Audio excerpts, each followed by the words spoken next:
અને દેશ આઝાદ થયો, પરંતુ દેશને ચલાવવા માટે કોઈ નીતિ નિયમ કે કોઈ કાનૂન કે કોઈ બંધારણની જરૂર પડી તો બાબા સાહેબ આંબેડકર 10 મેમ્બરના સભ્ય સાથે 1948 માં 2 વર્ષ 11 મહિના અને 18 દિવસ અથાગ પ્રયાસ કરી ભારત દેશને દુનિયાનું શ્રેષ્ઠ બંધારણ પૂરું પાડ્યું બાબા સાહેબ આંબેડકર।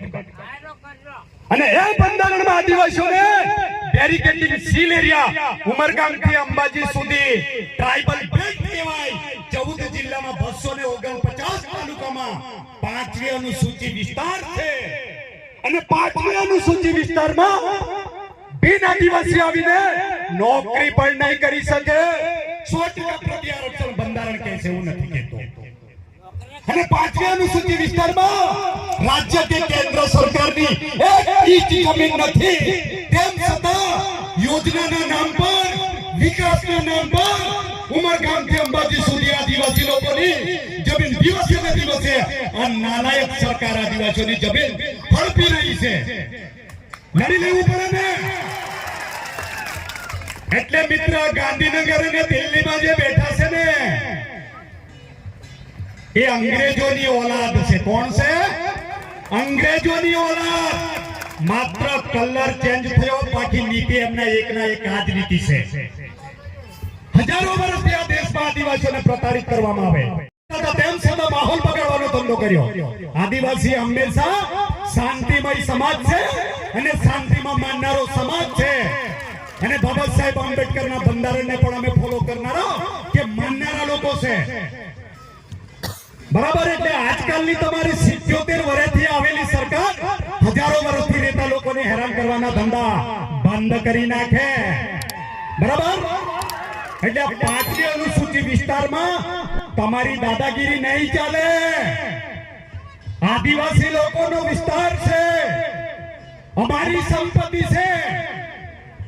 એટલે અહીંયા તમારે નોકરું કરવું હોય તો પ્રેમથી અને માપમાં રહીને નોકરું કરવાનું, બરાબર। કોઈના બદોલત નથી, અમારા ટેક્સમાંથી તમને પગાર મળે છે। આપો છો ને બધા ટેક્સ?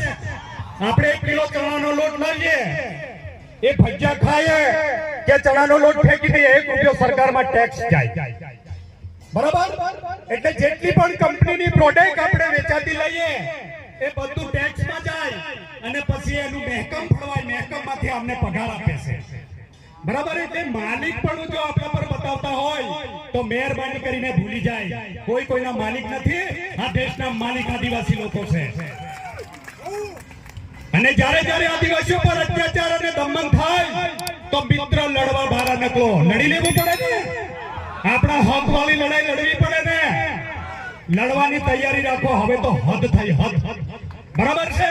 કોઈ બી વસ્તુની લિમિટેશન હોય અને આ લિમિટેશન ગુજરાત ગવર્નમેન્ટ અને કેન્દ્રની સરકાર આદિવાસીઓને ભારતમાલા પ્રોજેક્ટના નામ પર, ઇકો સેન્સિટિવ ઝોનના નામ પર, ડેમો બનાવવાના નામ પર દરેક યોજનાઓ લાવીને આદિવાસીઓની જમીન હડપી અને આદિવાસીઓને ખદેડી નાખવાના ધંધા કરી છે, બરાબર। એટલે સજાગ થાવ, જાગો। અને ચેતરભાઈ તો લડે છે, ચેતરભાઈને આપણે હૂંફ આપવાની જરૂર છે અને આપણે બધા ચેતર વસાવા બનવાની જરૂર છે અને સરકારની સામે અધિકાર માટે લડવું પડશે, બરાબર। હું લડતા આ બાજુમાં નર્મદાનું પાણી 850 કરોડના બજેટ વાળી લાઈન જતી હતી। ભારત દેશના બંધારણીય અધિકાર પ્રમાણે અમે લડાઈ લડ્યા, સરકારને ઘૂંટણીએ પડવા પડ્યું અને પાણી આપવા પડ્યું। આપણા મહામાનવ આદિવાસી નેતા